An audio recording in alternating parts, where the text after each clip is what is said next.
So good morning, and I say welcome to our latest Business Support Programme webinar. My name's Ashley Shorey-Mills, Supply Chain Engagement Director here at the Suffolk Chamber of Commerce.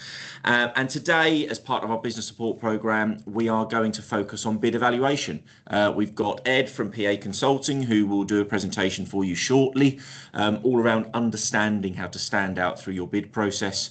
And in particular, as always with our business support programme, listening to feedback from the supply chain.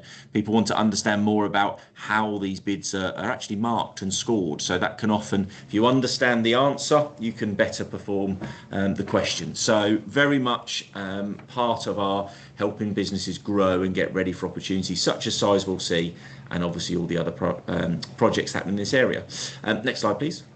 I will do, as I always like to, just a little bit of a run through, bit of an update on a couple of things around the project and our role. So next slide, please, Emma. And so just as a reminder, what are we trying to do on this Sizewell C project? Well, give or take a decade or so's time, that is what our coastline will look like. Sizewell B, currently due for operation until 2035. It's been there since 1995 and it's now going through a 20-year life extension. So Sizewell B, with a fair wind, and I think everyone accepts because we do have one of the best nuclear power plants in the world on our coastline, will get its life extension to operate until 2055. Alongside that, obviously what we are now building with Sizewell C, two pressurised water reactors on the European pressurised reactor model. And between the two, they will get somewhere in the region of 10% of the UK's energy from the Suffolk coastline. Incredibly exciting times ahead, lots and lots of activities, as many of you see, but that's the end goal. Next slide, please. And the way in which they're doing this is not in isolation. We are copying what's happening in Hinckley, down in Somerset. The whole concept of Sizewell C is replication. So the actual main body of nuclear power plant in 10 years' time, when it's all finished, will be a near direct replica of what has happened down at Hinckley. That enables cost savings, that enables learnings, and it's the first time this has happened in the UK around a nuclear power plant. Every single one of our existing nuclear power plants in the UK that's either still operational or has now been decommissioned are all individual. They're all independent, but actually now trying to build a fleet of these ensures cost savings, efficiencies and learnings. So you will see on the quick example we've got there, all the blue buildings are a complete copy, exactly the same as what's happening down in Somerset. The only changes is because we have a different estuary, or we don't have an estuary, we have the sea. And then obviously also the grid connection. But other than that, it is identical to Hinckley. Next slide, please. And Sizewell wants to not only produce electricity for the UK, and never has that been so important as what we're all experiencing at the moment, particularly with fuel prices, but actually to do a lot of good at the same time. And that's one of the key reasons why the Chamber, as well as lots of other local and national partners, have been brought in. Let's not just build this thing, let's build this thing to the benefit of as many people, businesses and communities as we possibly can. Next slide, please. So Sizewell does this around its sustainability goals. Many of you have seen this slide numerous times, but it is about getting this built on time, on budget and with no harm. But actually it's also then underneath that around doing the good, and those goods are broken into those 5 areas. And as many of you know, goal 1 is where we come in, taking what was done at Hinckley, making it more UK, increasing the UK spend to at least 70%. And currently, as many of you have seen on one of Malcolm's all supplier webinars recently, the project feels incredibly confident that it will be achieving that. But where then possible, prioritising local, then regional businesses, and regional being the east of England, and also the commitments that have been made in the north in Wales. But it's not in isolation. We then work obviously with a lot of you businesses to help you understand how you can do your bit around education, around the environment, bring in a more diverse and representative workforce into the construction, nuclear or energy sector, and making sure that our communities are taken along the journey with us. Next slide, please. And this is that commitment. As I say, it's not every day that a project comes along and commits to spend nearly £4.5 billion in your region. But that is what we are looking to do, working with Sizewell to unearth not only that opportunity for local businesses, but the opportunity that we really want to keep. It's not just about 4.5 billion and then in mid-2030s everyone goes again. It's about making sure we've got a legacy left for Suffolk and the east of England that is befitting of what we need. So we're very much driving towards that. You would have seen at Christmas we're already around £1 billion at tier 1, so main contract award level. So actually if we include the subcontracting that is taking place through tier 2 and below, we know we are well in excess of £1 billion already in the region, which is incredibly exciting, and plenty more still where that's to come. Next slide, please. So who are we? So the Suffolk Chamber Supply Chain Engagement Team, you can see the stats on there, but there are 7 of us dedicated to the Sizewell C project, and ultimately there to represent you, and you as the businesses. We now have nearly 3,000 businesses registered on our portal, combined employing over 1.25 million people. So incredibly representative around the opportunity that is Sizewell C, but also the energy sector more broadly in the east of England. Next slide, please. And as I say, we are representing those 6 counties. So yes, we are Suffolk Chamber of Commerce, but we're working on this project. Doesn't matter which part of the east of England you are from, we are there to support and guide and handhold you through this process to give the greatest benefit we possibly can for the east of England. Next slide, please. So that local piece, first and foremost, we want to ensure that there are local jobs. And that's not just for the businesses that are going to come into the region, those replicated suppliers, for example, but also making sure that we increase local employment among local employers at the same time. And that could be making it easier to take on apprentices, making it easy to reach the hard to reach parts of society, but growing those skills and opportunities to support local growth, but also increasingly supporting businesses in how to foster collaboration. It's how we can work together on these large scale projects, because they don't work in isolation. There are numerous projects on the horizon for us, Sizewell C obviously being the biggest, but it's how we can make sure we're working together to maximise this opportunity rather than battling against each other. Next slide, please. Of course, we must ensure that there is a legacy. Part of the Suffolk Chamber's role is to ensure that Suffolk is in a better place once Sizewell has been constructed and is into its operational phase. So that's ensuring that we don't only get our 4.4 billion, that actually we have businesses suitable for all infrastructure projects that are going on, that they are not reliant on Sizewell, that we don't see suddenly deflation post Sizewell C construction. We want to ensure that growth is consistent but also sustainable, so that we can see East of England in a much better place in the 2030s. Next slide. And then big part of that is also the environment. That energy security is increasingly important, but actually just full stop, getting into zero carbon energy, and actually all of us as businesses have a role within this at reducing our carbon emissions and supporting the way we can do this. Particularly relevant in this part of the world is water usage. We know we are short on water in the east of England, so supporting businesses as part of that transition across their own business needs. Next slide, please. And this is the way we do it. I know many of you will be aware there are some new names and new companies on the webinar today, which is incredibly exciting. But in simple terms, there are lots of words on this slide. It is best described, we're there to support you. So those 7 people, they are there should you need them. It's important, like today's subject, for example, on the business support program.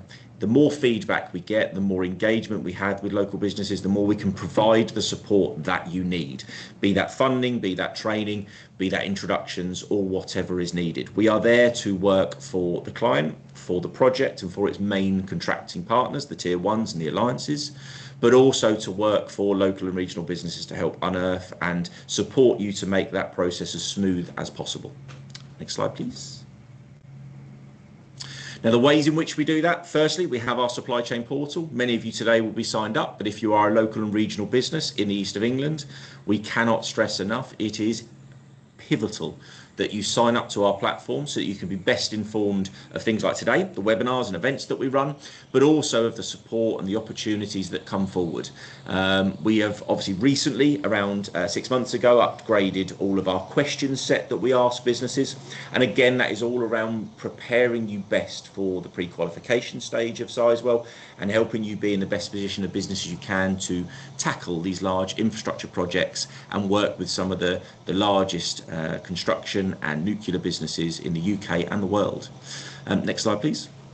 And that also then evolves itself into Compete For, the opportunity portal for Sizewell, where we'll support businesses in unearthing the opportunities that will arise that are going to be competitively tenders. There's been 3 more this morning loaded live, for example, that we saw as soon as we walked in today.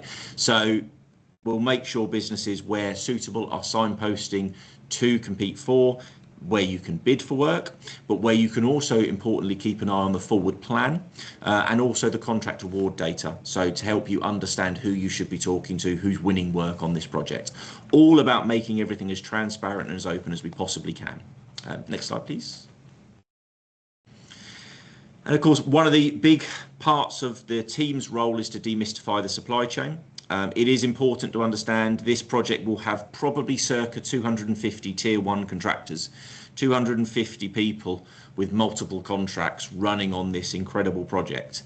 And it's about working out who you need to be speaking to, where you fit into that landscape, and where's the right time for you to engage. We do understand lots of businesses want to be talking to Sizewell yesterday, but it could well be that actually Sizewell are the worst people for you to be talking to. It could well be you need to be talking to one of the main contractors or engaging through the other parts of the supply chain and the alliances. So we will help support that process, and by speaking to the team, particularly the business engagement advisors, we can help you understand where you fit, how that relationship's going to work, and particularly where your time on this project's likely to be. Next slide, please. And as I mentioned earlier, we in September last year upgraded the question set that we ask on our portal all around the essential standards for suppliers. If you again visit our website, you will see the previous business support program webinars that we have hosted. We did a few specifically on the essential standards. I urge anyone to go back and review them if you didn't get a chance to see them the first time. But also it is important, if you're on our portal and you've not been visited for a little while, go on and answer those questions. They are enabling you to be as ready as possible for Sizewell C. But by its nature, any other large-scale infrastructure project will be asking these same questions. And what we're then able to do by you answering those questions is best direct you to the support you need. So we will be holding more webinars and events very, very soon across some of these areas, but also working with funding and training providers in Suffolk and across the east of England, but also nationally, to work out the best ways to support a business who maybe doesn't quite tick all the boxes yet on their corporate readiness scale. Next slide, please. We'll also continue our work, obviously, to educate around the procurement process. Procurement on large projects like Sizewell can take some time. The average is about 9 months from start to finish, where there's been examples recently, such as the logistics tender that took nearly 18 months. So it is a process that you have to follow through, but we're there to support you at each stage. A lot of our work is pre-expression of interest, getting you ready and in the position that when the expression of interest goes live, like the 3 this morning on Compete For, that you're in the best place possible to start that journey. But we will then handhold you through that process as much as we possibly can, giving you the support, trying to help you get that feedback so that you can improve should you not be successful, but ultimately, should you be successful, to then celebrate that and work closely with you as a contract holder. Next slide, please. So as a final slide for me before I hand over to Ed, just as a reminder, and I showed this slide again because we're there to support you. So it is vitally important that you let us know if you need anything, if there's any additional support or guidance you think you're missing, speak to the team. We will listen, we log absolutely everything to make sure we're providing the best advice we possibly can. So in a second, I'll hand over to Ed. Please obviously continue to, any questions you've got, put into the Q&A session, which you'll see at the top, and we'll do a question and answer session at the end, as we always do. Obviously, if the questions can be specific to bid evaluation and what Ed's going to cover today, then that will be ideal. But if you do have any questions about anything else around the project, around Sizewell, around our role or the programme itself, then please do feel free to put them in the Q&A as well, and I will answer as many as I can. But yes, Ed, shall I hand over to yourself, please? Thank you, Ashley, and good morning from a sunny West Wales. The picture behind me is broadly representative of what it's like at the moment. My name's Ed Savage. I have spent more than 30 years in the procurement and contract management world, both as program director, but also more often as procurement director or commercial director.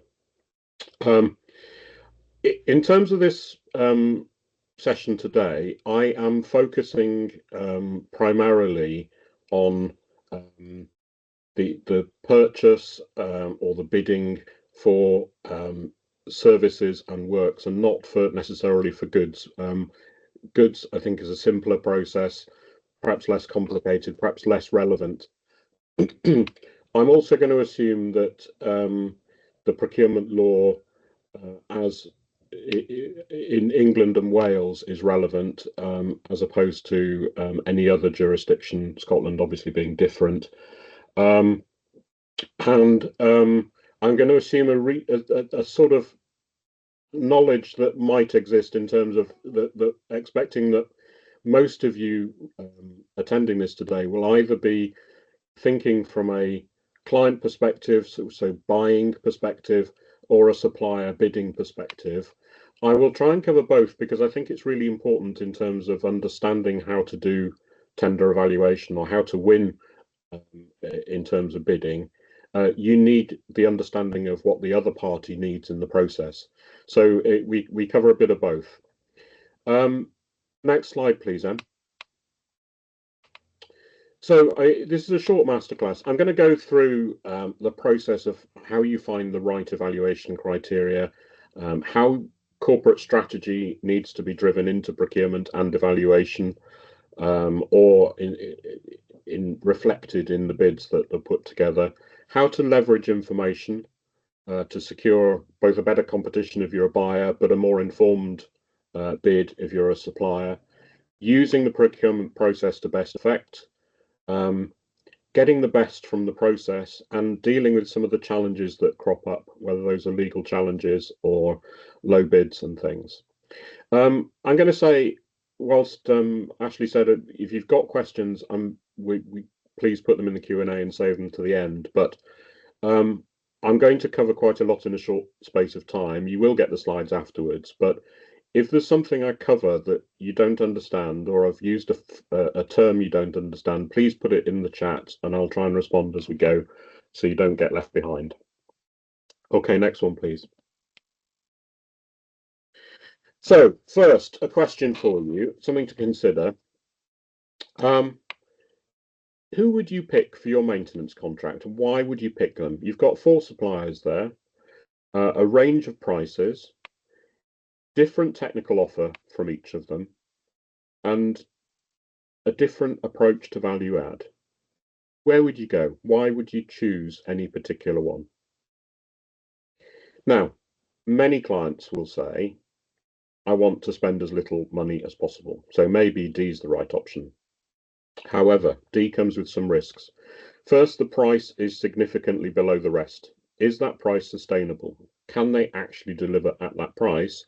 Or are they expecting to make money on change and once they're in contract by perhaps cutting corners?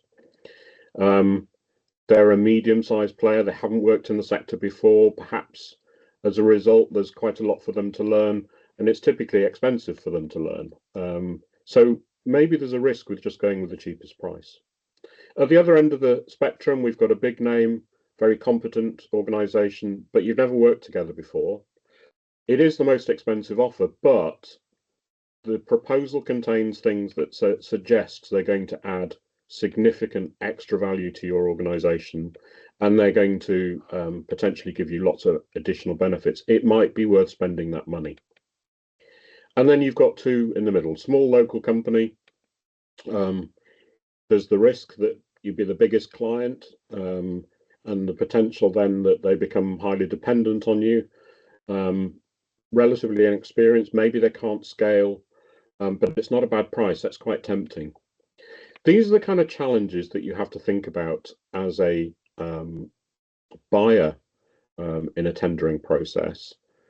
But also, if you're one of those suppliers, how do you put your case across in a way that makes it really difficult for the client to say no?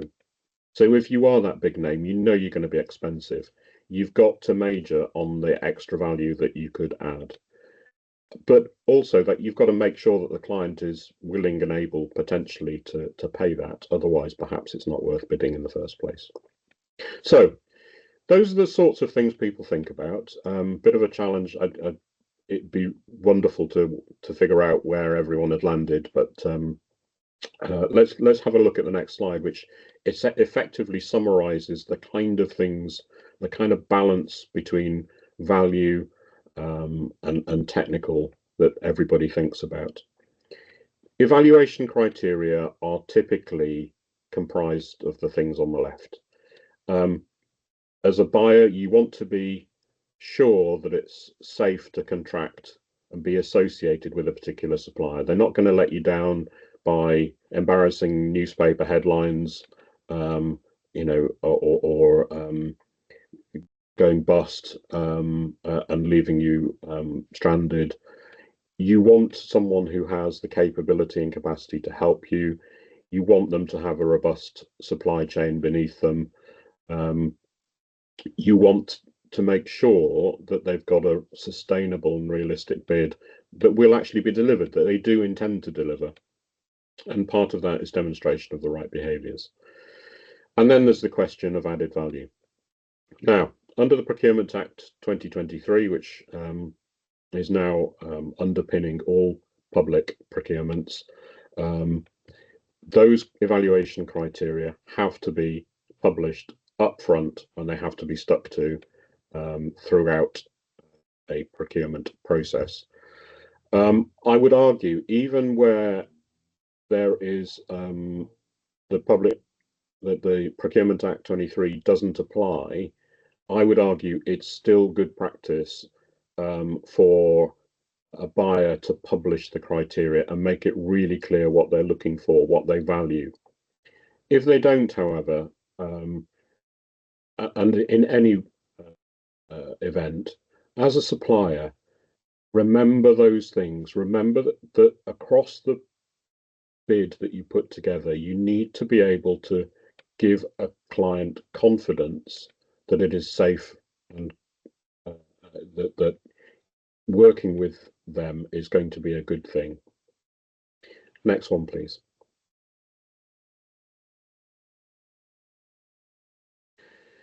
So one of the first things to do as a buyer is understanding why you are looking to buy something. And typically a buyer will go through a process where they will look at what's happened in the past. They'll do a bit of market research. They'll think about the benefits they're trying to generate.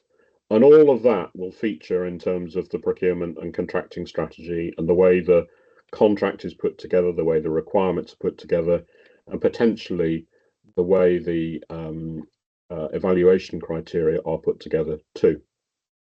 Now, there's a mix in all of that.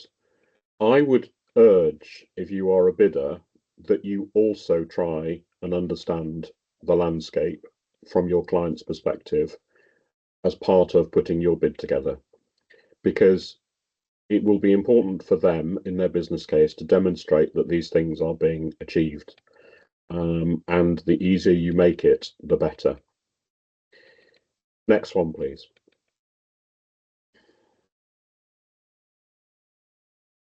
We often, when working client side, will help a client to come up with a balanced scorecard, which prioritizes the things that matter most to them. It's important. Clients often get carried away and can have hundreds of priorities and things that they're looking for, but actually distilling it down to the things, 5 or 6 or 7 things that really matter are really important, and you can drive those and should drive those into procurements. So in this example, in terms of the corporate priority of protect and improve environment, you start with the sponsor in the business defining a policy and targets, and within those defining where suppliers might have a role or need to have a role. You might have in the requirements of response and in the evaluation criteria the same factors. Clear commitment to comply with net zero, for example, or intending to submit a sustainability management plan.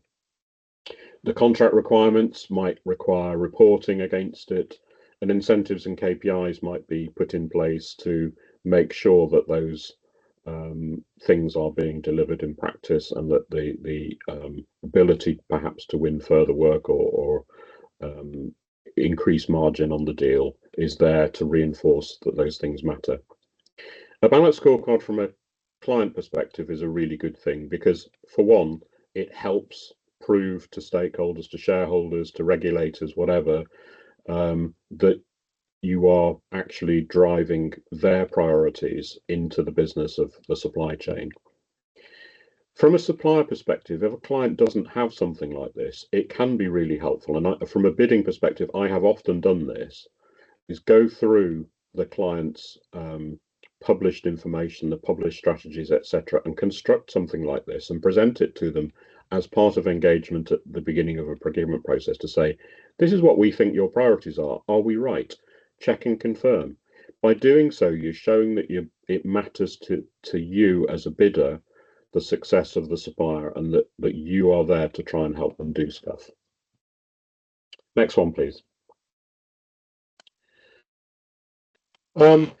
Lots of organisations have different ways of considering how they will qualify a bid. So actually decide to get involved in and make a bid happen. Scotsman is one of the typical ones, or variation of it, that a lot of organisations use. Important thing about this qualification process for a supplier is, yeah, a bid can cost a lot of money, and clients don't always remember that bidding can cost a lot of money. If, as a supplier, the client has made it easy for you to get hold of this information, to understand this information, they've constructed the procurement process in a way that allows them to demonstrate their capabilities, that they've got a reasonable chance of winning, or at least if not at the early stage, they might, there might be a filtering with a pre-qualification process where you might get from a large number of suppliers down to a small number. As long as that isn't too onerous, and as long as it doesn't take too long, it's worth putting a bid together. As a supplier, as a buyer, it matters that you help potential bidders to qualify themselves in, or at least to be honest about whether they really can do the work or not, whether they do have the solution, whether they have the capacity and ability to do stuff. Those are things that you might put into your pre-qualification process. So they are part of the evaluation criteria. The next thing to think about, the next sort of big supplier process to think about, is on the next slide, please. And this is where thinking about how the supplier's authorization to actually submit a bid. So you've gone through all the tendering process, you've now got your final bid written and ready to go. You have to get it signed off, and typically there's a process of getting it signed off in an organization which includes a number of different perspectives.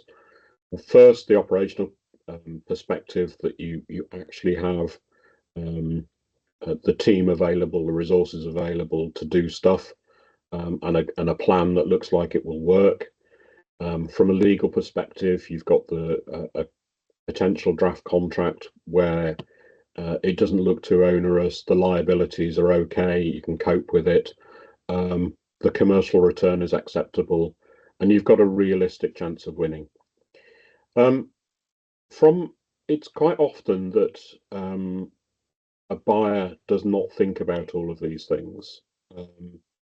We've often seen buyers, for example, put ridiculous onerous liabilities in contracts, thinking that that's what's needed, not realizing that the cost of those from a bidding perspective can be very high to deal with, and may in fact mean that you can't bid.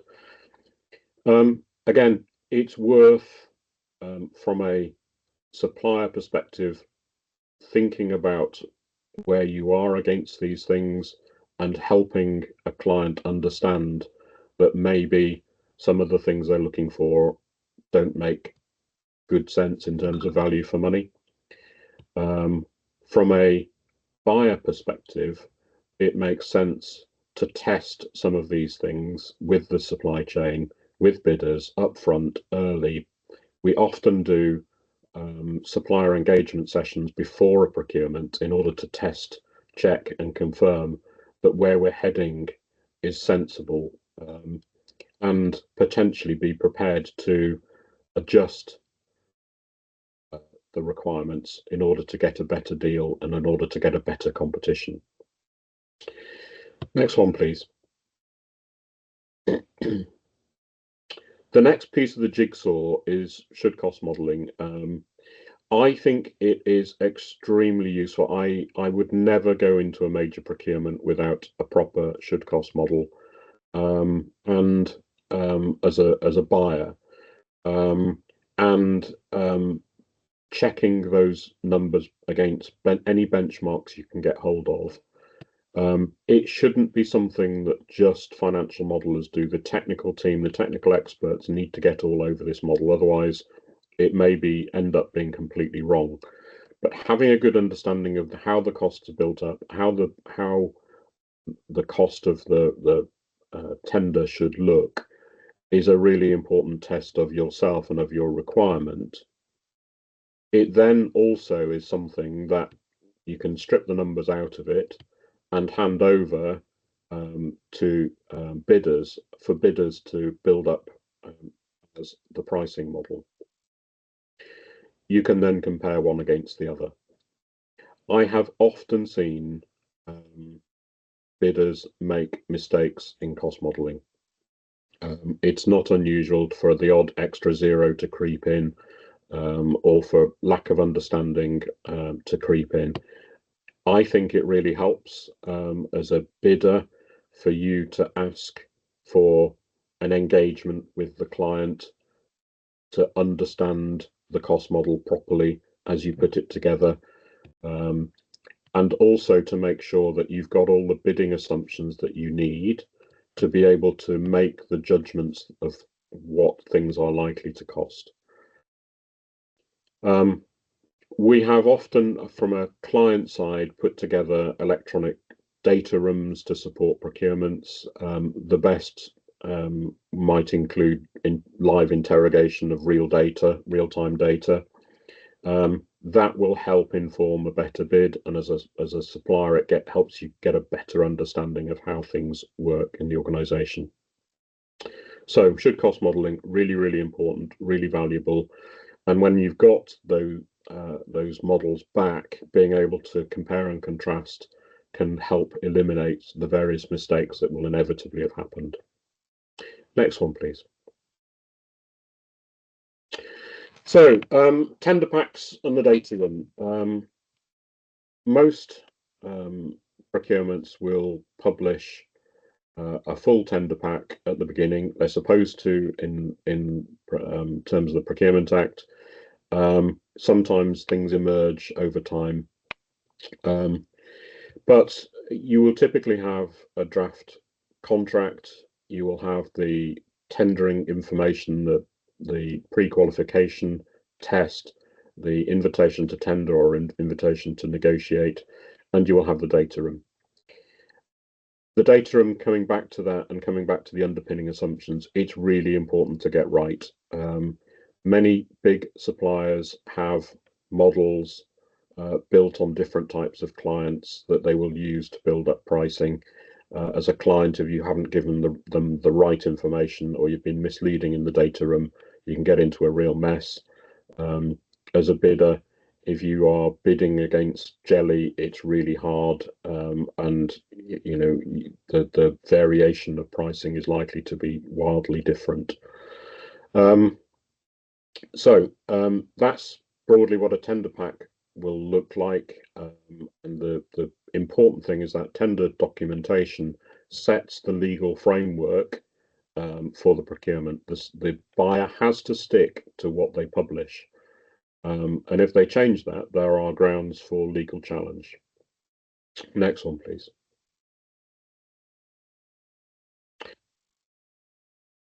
So, shortlisting at PQQ. Now, Ashley covered some of the sort of hygiene things earlier in terms of the data that's already being collected. But it often, in terms of the pre-qualification, the most important thing is to keep it simple, straightforward, explain who's bidding, parent company, key subcontractors, to have the pass fail tests of fitness or compliance, the financial standing. There are all sorts of ways of doing safety record, environmental, etc., social responsibility. But Achilles is one of those that has become very widely used in the infrastructure sector. If you are a bidder and you're not on Achilles, it's worth having a look at. Government recently has done a deal with Achilles to make sure that government buyers have access. And once it's one of those things, once you've done it once, you don't need to keep repeating it. The Achilles organization will keep doing all the work, and as a buyer, really easy. You can just go in and check the scores, and all of those tests can be of suitability can be done for you. It doesn't mean that you might not want to further go and check things like safety record or environmental later on in the process, but it gives you a baseline to work from. There is an important thing about the way procurements shortlist and then choose in terms of the final contract, the supplier, that tests don't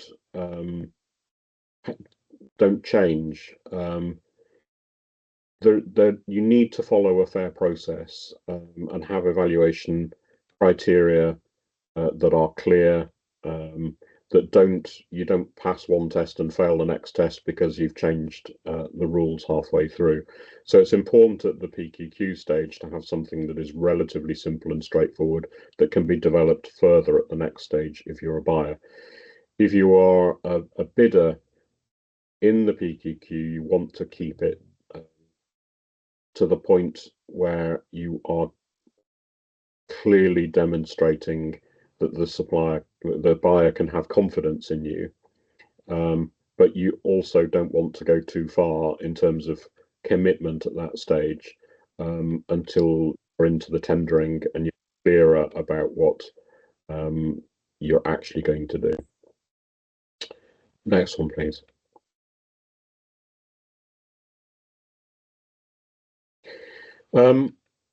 The invitation to tender stage or invitation to negotiate stage, if we're in two-stage procurement. I think the best thing, whether whatever perspective you take on this, is that in terms of the bid response, that as a buyer you look for clear plans, or as a supplier you give clear plans on how you are going to do things.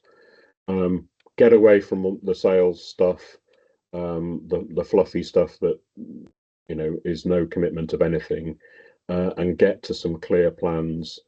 I will nearly always ask for a mobilization and exit plan, because I think that's good practice for any contract, that you have a clear way in and a clear way out.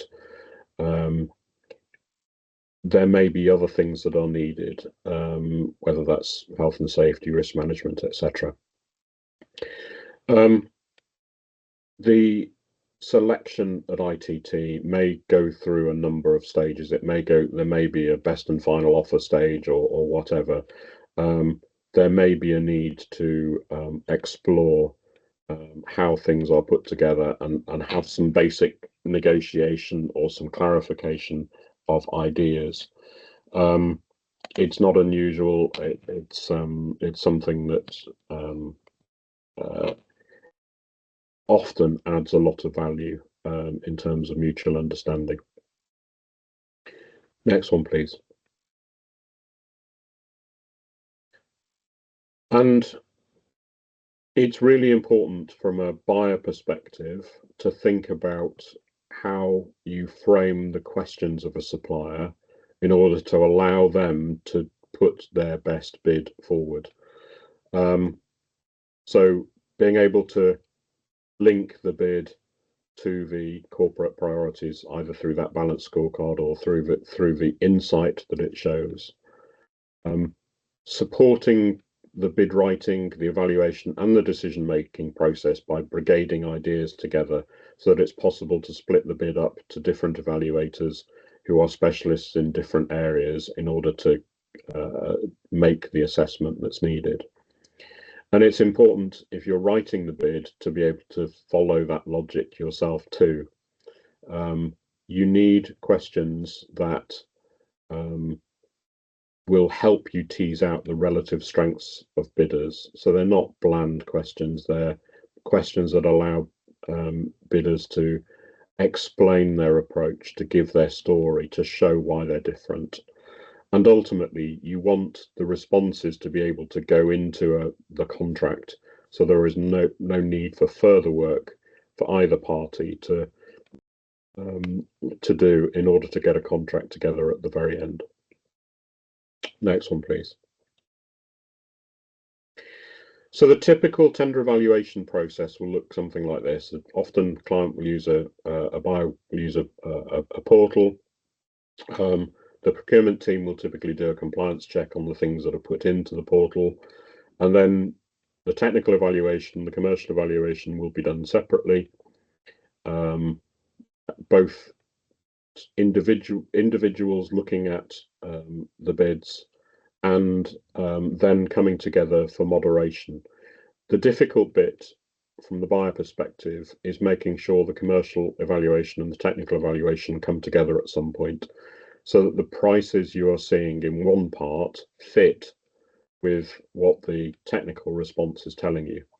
And it's important from a bidder perspective to show that fit in a way that allows the buyer to keep technical and commercial evaluation separate. So not mentioning prices in the technical bit, but demonstrating why, for example, your bid might be significantly better value and prices low in a particular area because of intellectual property you might have or tools you might have that make things easier.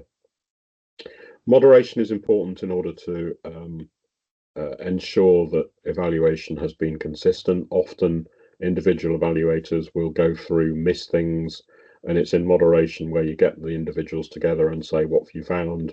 Discussion over things that they have different ideas. And agree a consensus, which secures the evaluation in a way that you can't achieve through individual evaluation. And then a report needs to be put together. Next one, please.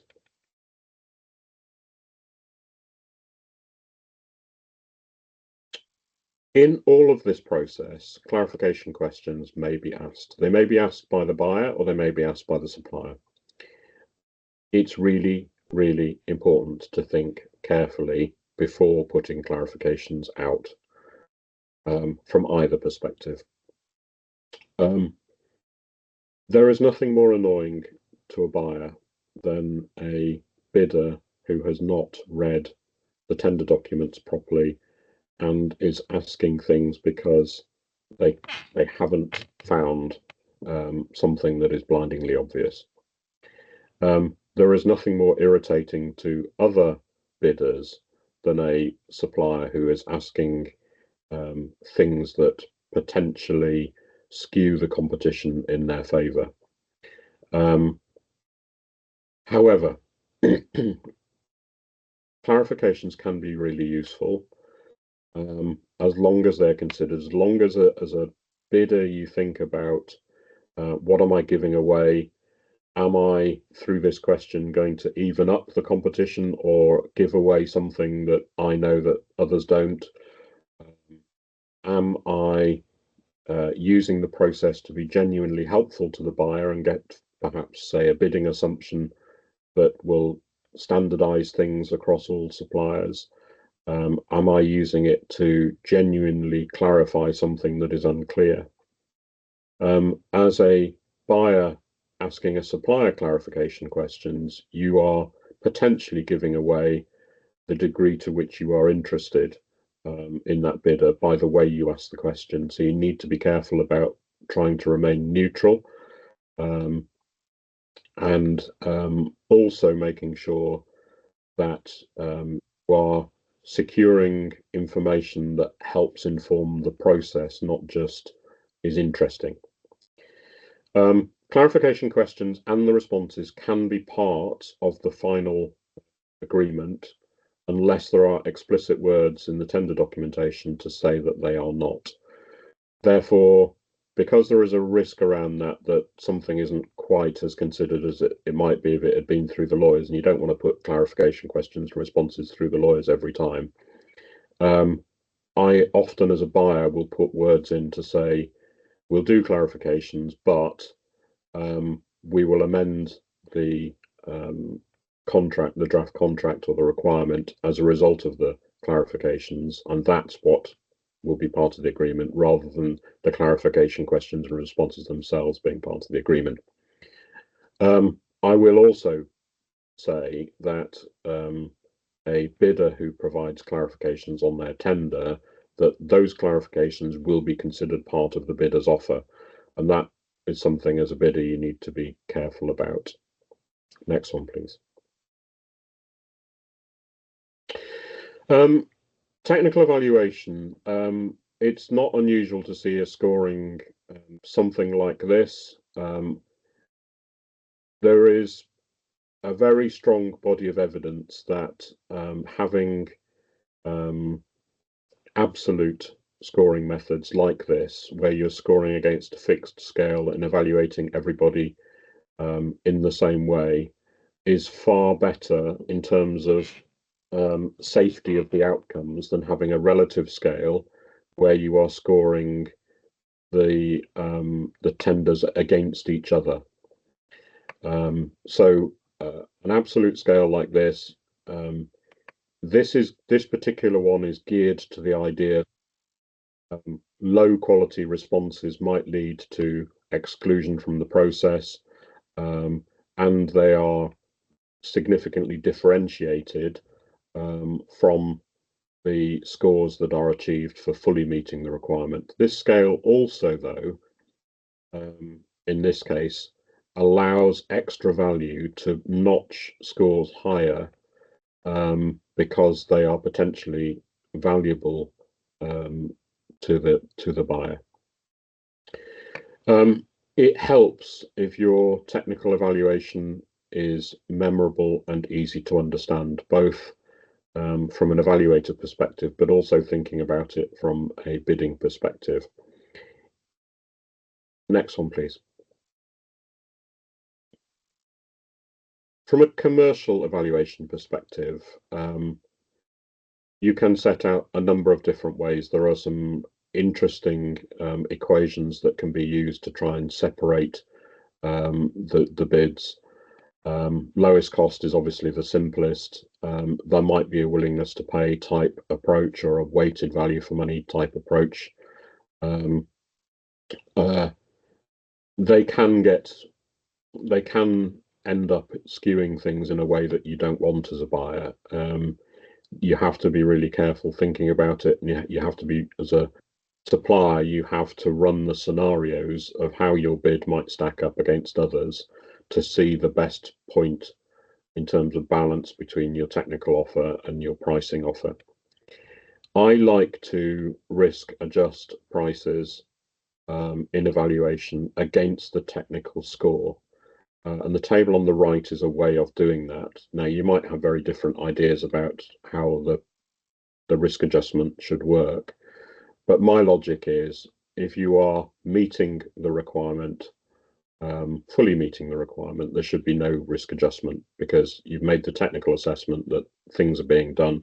The money that you are paying will meet the requirement, it's fine.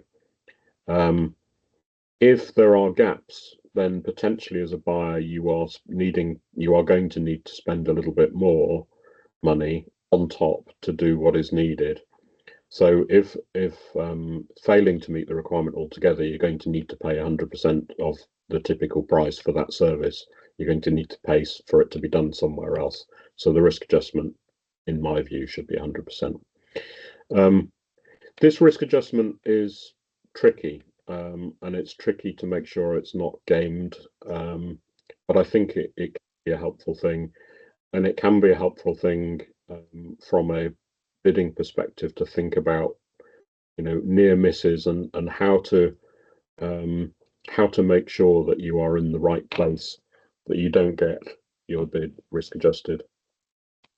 Next one, please.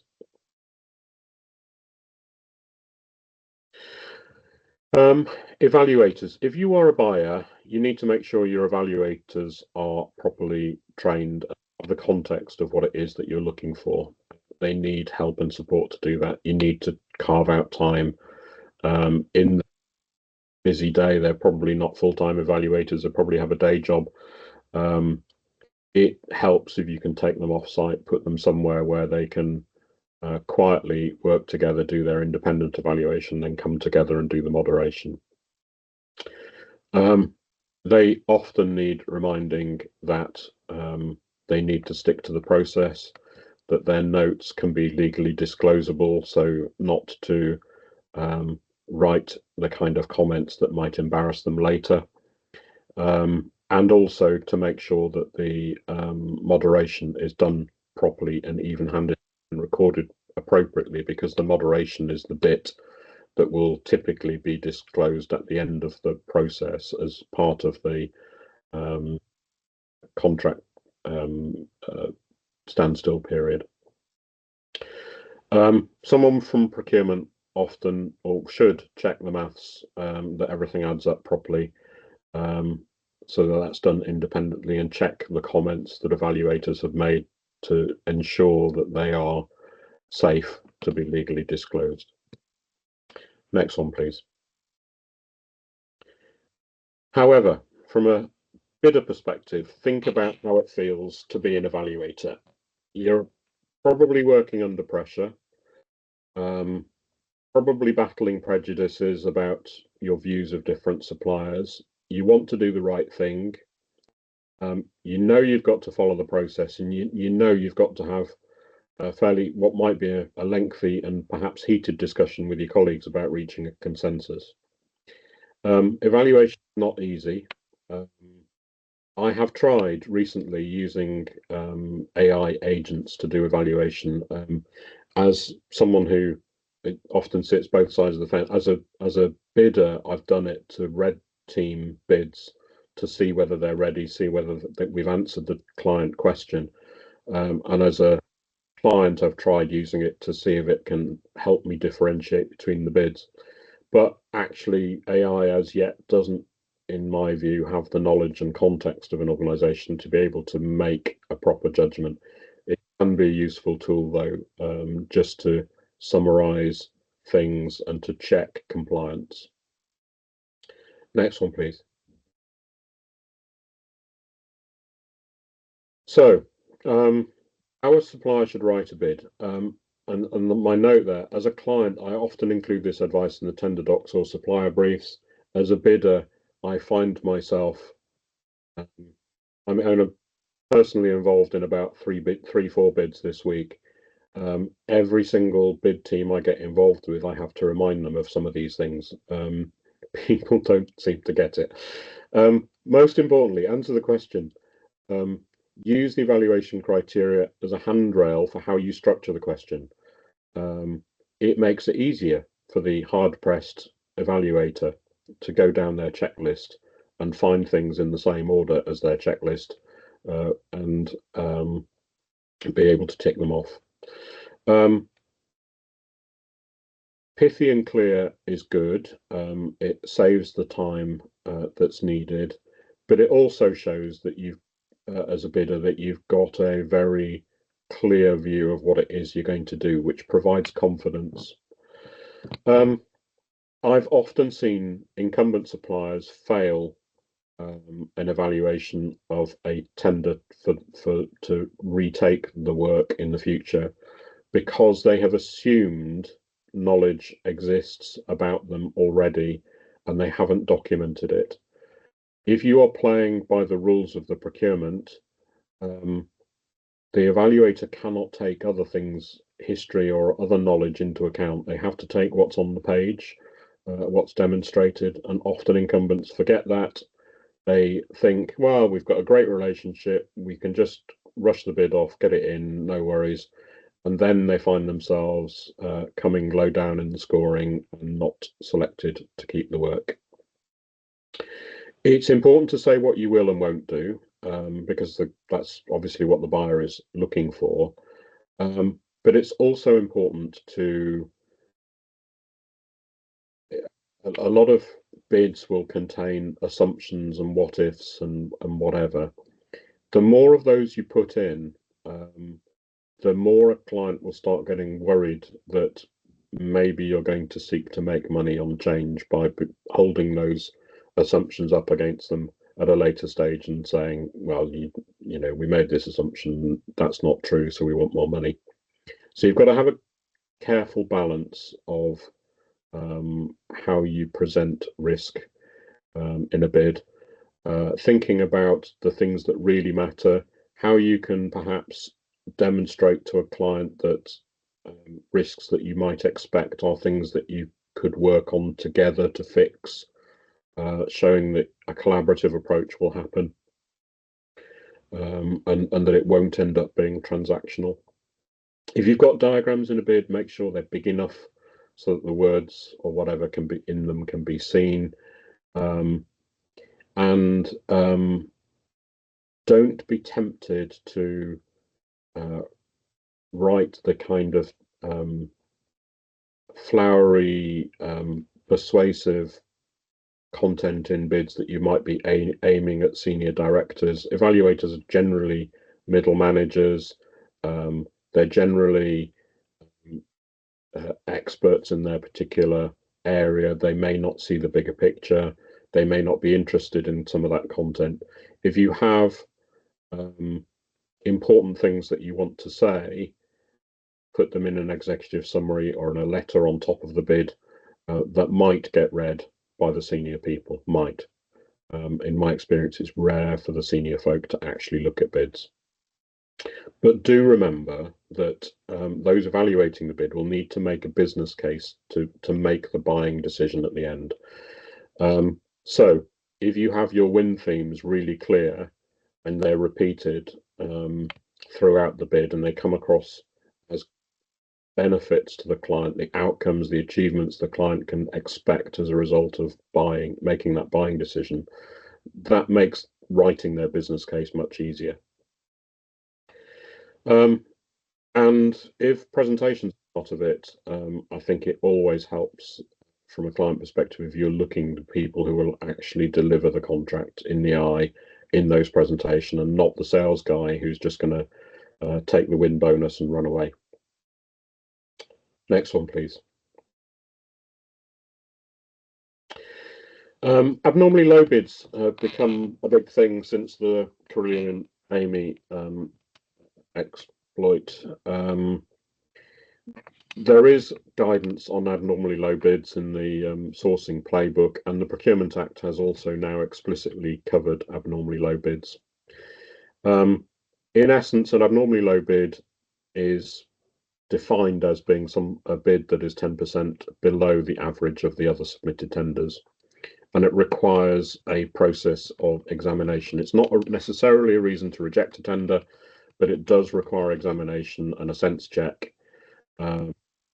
If you, as a bidder, think you are going to be significantly cheaper than others, it's really important in your bid that you explain why.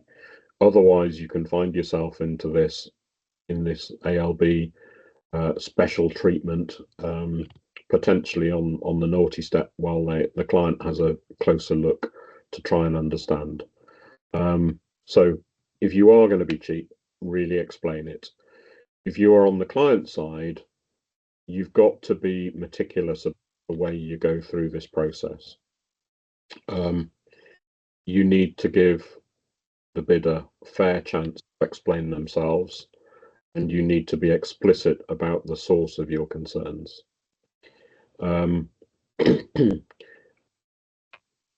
Next one, please. Standstill and legal challenge. If the procurement process isn't followed, if the rules aren't followed, if the law isn't followed, there can be legal challenge. And it is possible for a court to say that contract is void.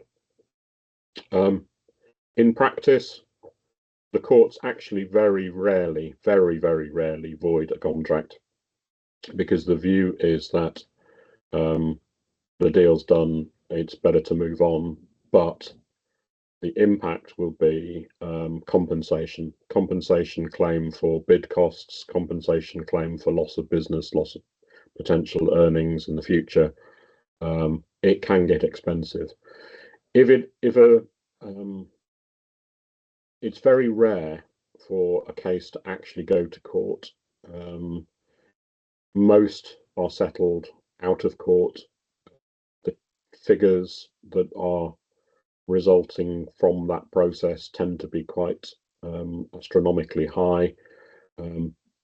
It is worth trying to avoid legal challenge. But as a procurement director, there are many times when I've discovered procurements that haven't quite done things right, and we've had to take a view as to whether the likelihood of legal challenge exists or not, as to whether we carried on.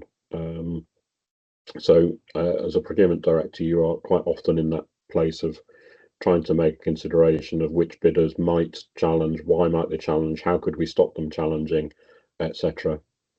The legal limit, if you like, there's a sort of statute of limitations on legal challenge.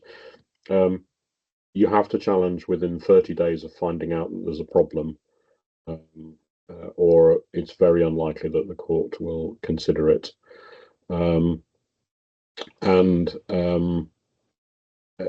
It's not unusual at the end of a procurement for a bid manager who's put his heart and soul into a bid with a team, and has potentially got a six-figure sum riding on winning a bid, to start what might look like a legal challenge by asking some awkward questions at the end in order to see if there is any way that they can change things. There is some advice on the sheet here about what to do, but the essential essence of it is, as long as you followed your process, you've got the evidence of that, you are generally pretty safe.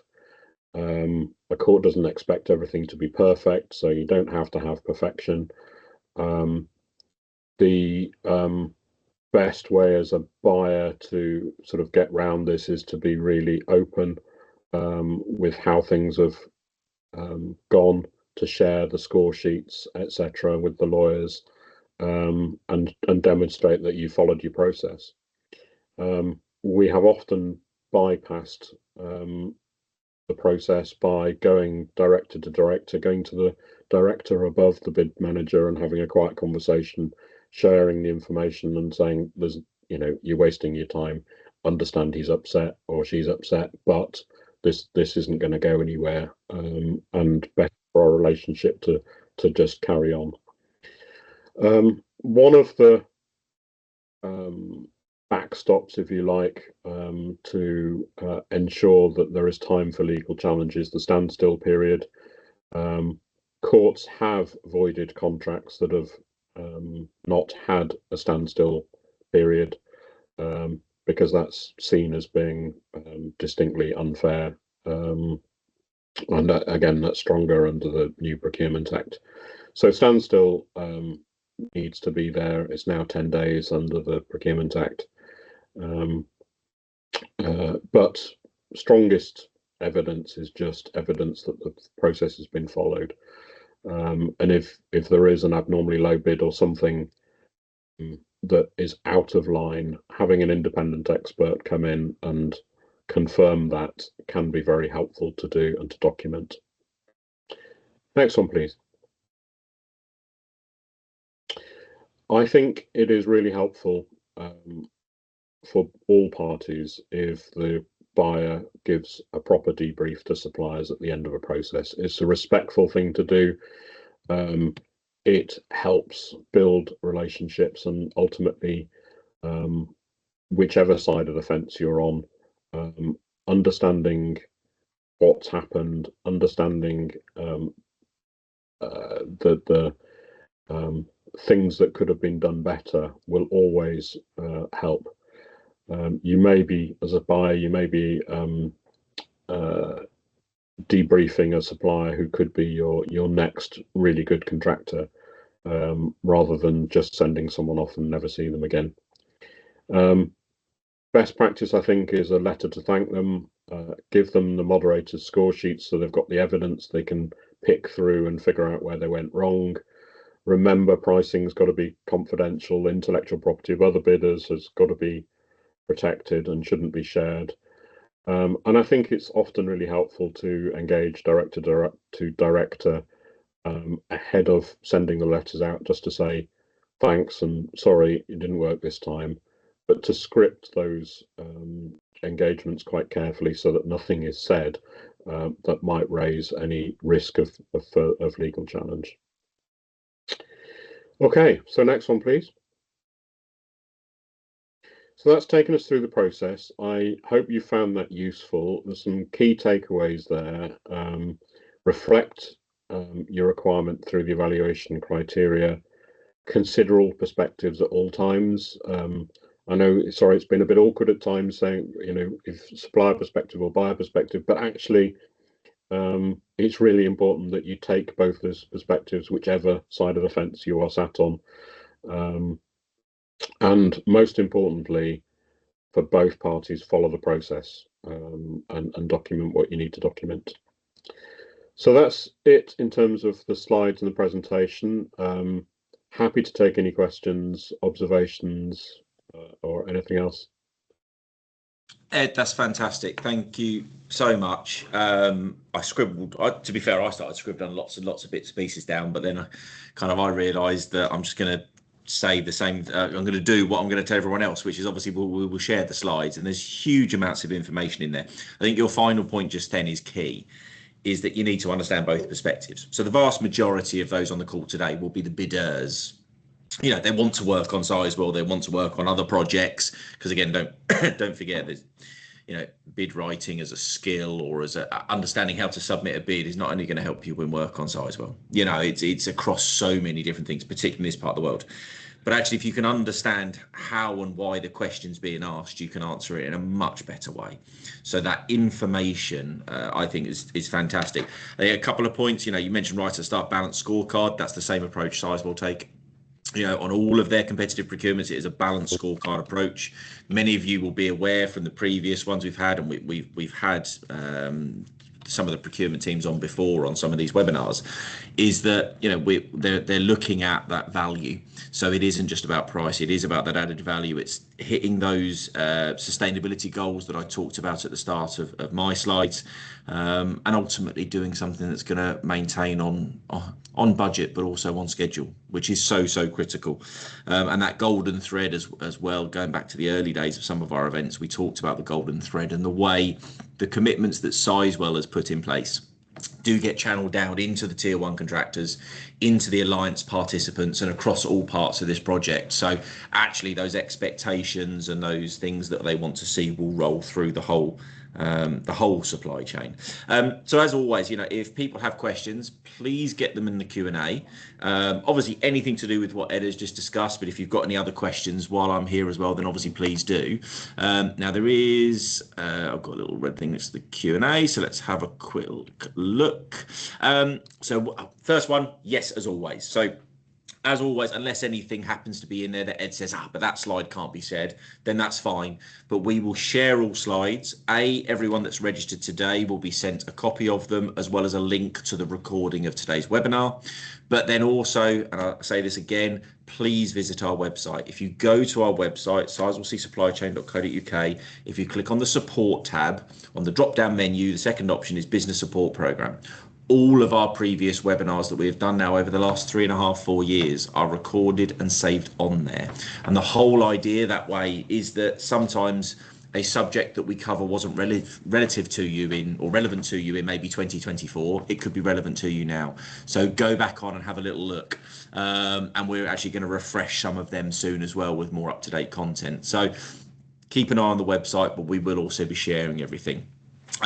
Question's been asked. Often the added value a supplier can bring is the greatest point of difference and the greatest benefit for the buyer. What is the best way to share this in a tender submission when there is no opportunity to include it within the answers or through an in-person presentation? Oh gosh, I'd be really disappointed if the questions that were asked were so narrow that you couldn't find a way of squeaking it in somehow. But if you can't, then I think the best way of formally submitting something like that is to start through a clarification question, to mark that clarification question as commercial in confidence so that it's not shared with the other bidders, and say, we've got something we want to offer you, but we don't know how to offer it within the scope of what you're asking us, which will often trigger a direct conversation with the procurement team, because they won't turn an offer like that down normally.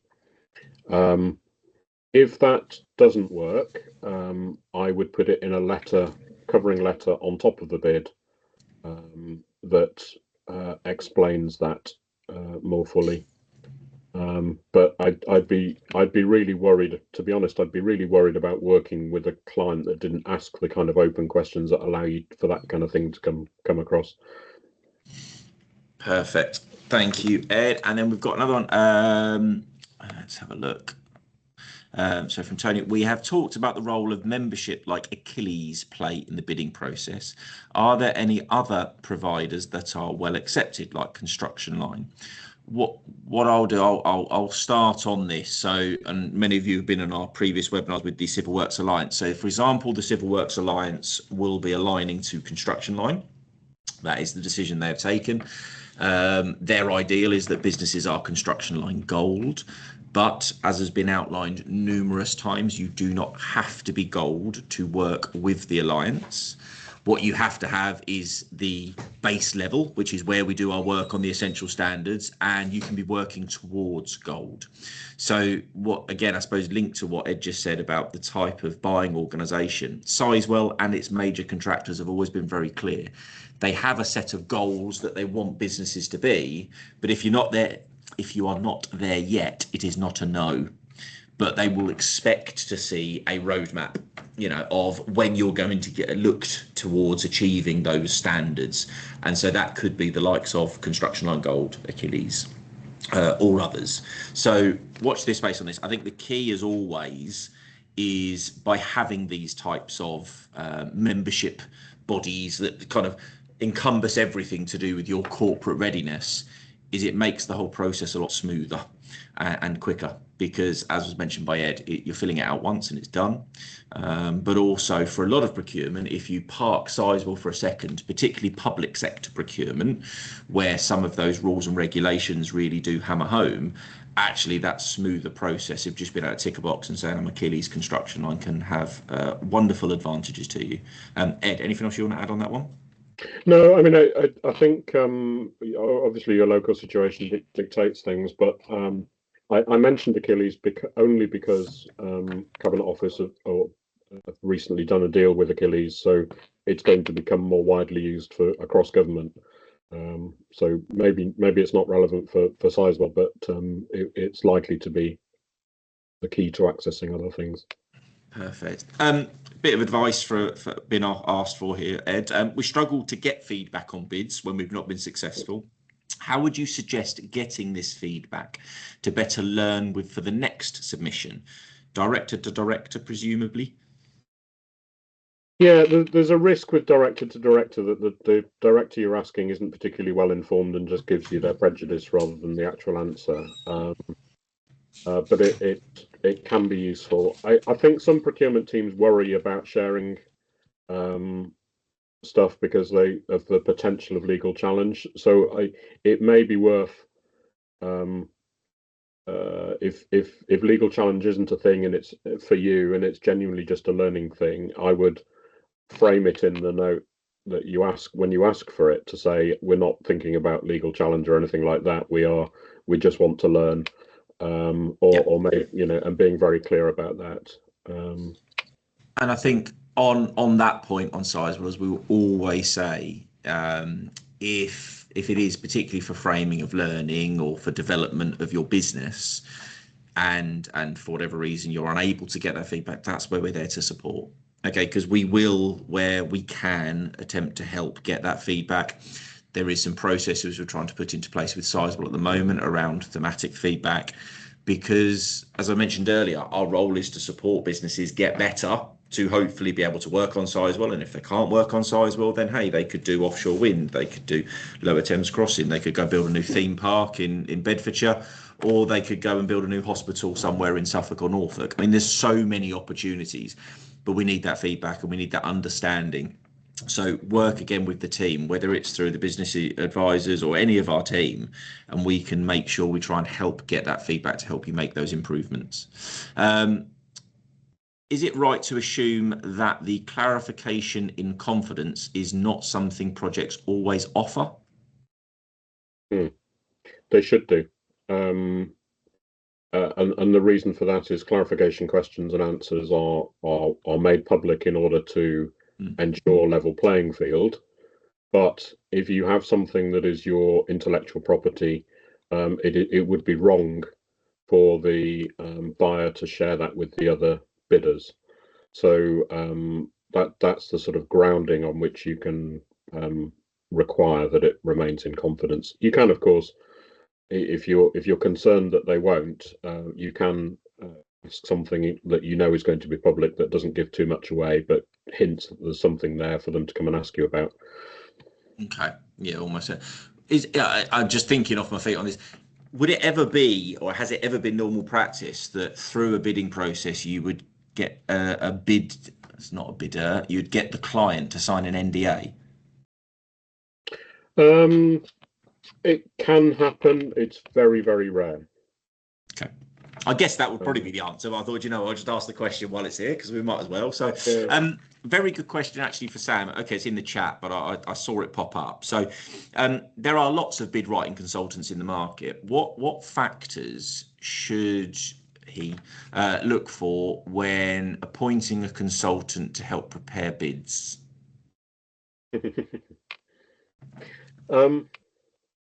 I think to get someone to write a bid, you need two key skills. You need the ability to frame an argument on paper clearly and succinctly. So that's, there's a skill there in terms of writing. I think the other thing that is really important, though, is the technical knowledge and insight about the situation that you're in. And probably insight is the key thing that differentiates. Lots of people might have the technical knowledge, but the insight of that particular client situation and what they're looking for, or is probably the absolute killer. Yeah, I think that's the thing, isn't it? A lot of good bid writers, but it may well be as your business that you use different bid writers for different opportunities. It often gets used, certainly I know in the nuclear sector, they talk about SQEP a lot, suitably qualified, experienced. I don't know if it's people or personnel, but it's horses for courses. Actually find that specialist that, like I say, can understand the sector that you're looking to bid into. I think you made the point earlier, Ed, that if there's not that clear guidance on what the company that's got the opportunity is kind of outlined, do your own research on them. Well, I think that's vital, because the more you can understand what makes them tick and what they're looking for, the better. So, got this question here. So, as a provider of digital control systems for heavy machinery, cybersecurity is a massive part of what we do. How are evaluators currently weighing digital security and IT resilience in their supply chain assessments? I don't know if you can answer that as a more general thing, Ed. Yeah, no. So look, on cyber generally, it's not, well, it's very typical now that you're looking for Cyber Essentials or Cyber Essentials Plus, depending on the risk assessment in terms of that particular situation, and ISO 27001. However, with the operational technologies, that the client organizations are not necessarily as clued up as they should be. I'm trying to remember the ISO for operational technology cyber. I can't remember the number off the top of my head, but demonstrating understanding of that and certification against that would be a key thing. But bear in mind, clients may well need to be educated as to what they're looking for. Yeah, and again, I think that's where it comes into the subject matter experts that get brought in. Certainly, again, speaking from a Sizewell perspective, and we obviously know and we've outlined they expect every business to be cyber essentials, because in this day and age it's so important. And attacks will come through the supply chain, they won't come direct to client, but in certain parts of the project they may well expect essentials plus or ISO 27001. I think it's going to depend on your role within the supply chain, but it is vitally important that cybersecurity is a consideration for all businesses now. Question here, kind of, I think they're very incredibly similar, but Ed, Achilles and construction line, is there particular differences between the two, or is it just two different platforms from your experience?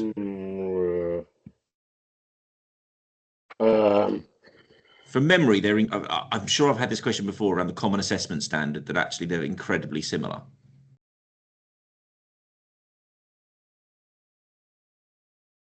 Yeah, yeah, I think they are broadly similar. I can't think of the differences between them.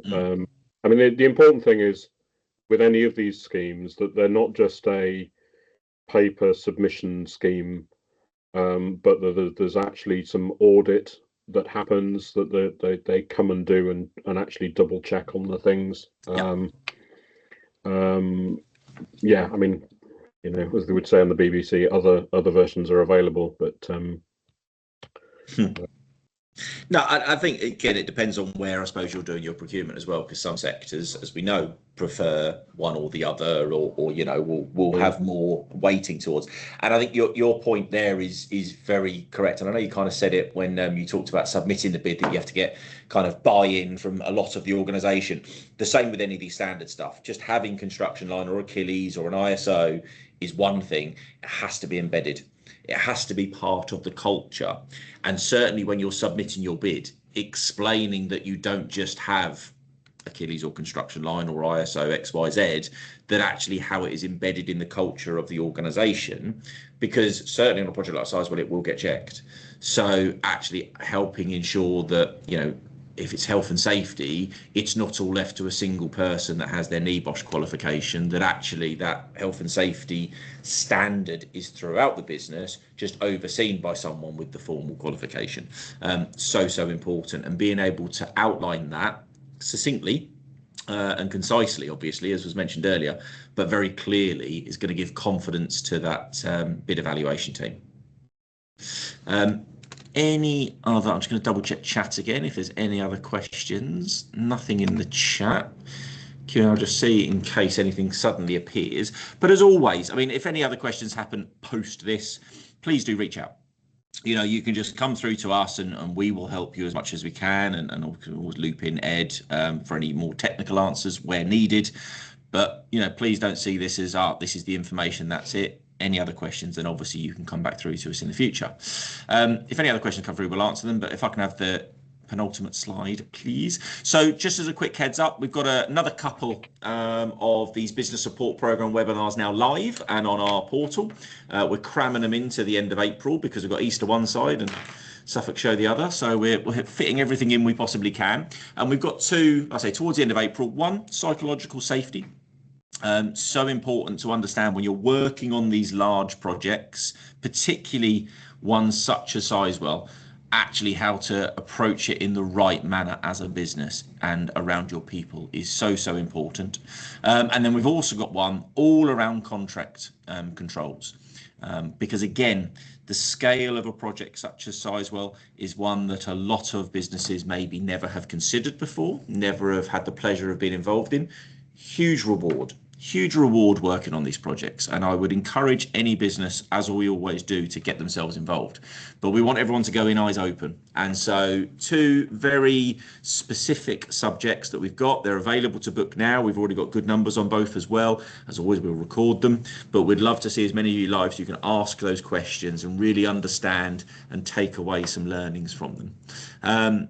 And I think that is it. I think the last slide is a thank you from memory. So I will at this point say thank you very much. As always, say it again, please visit the website if you haven't been on for a long time. Even if you have been on recently, go on, update your details, stay in touch with the team, keep an eye out for future events. We will be posting the next forward look and contract award data on to compete for in probably the 2nd week of April. Our hope is Monday the 10th, but let's say the 2nd week. So there'll be a lot more detail going onto the website very, very soon around future opportunities on Sizewell, and look forward to seeing you all again in a few weeks' time. Thank you very much. Enjoy your day.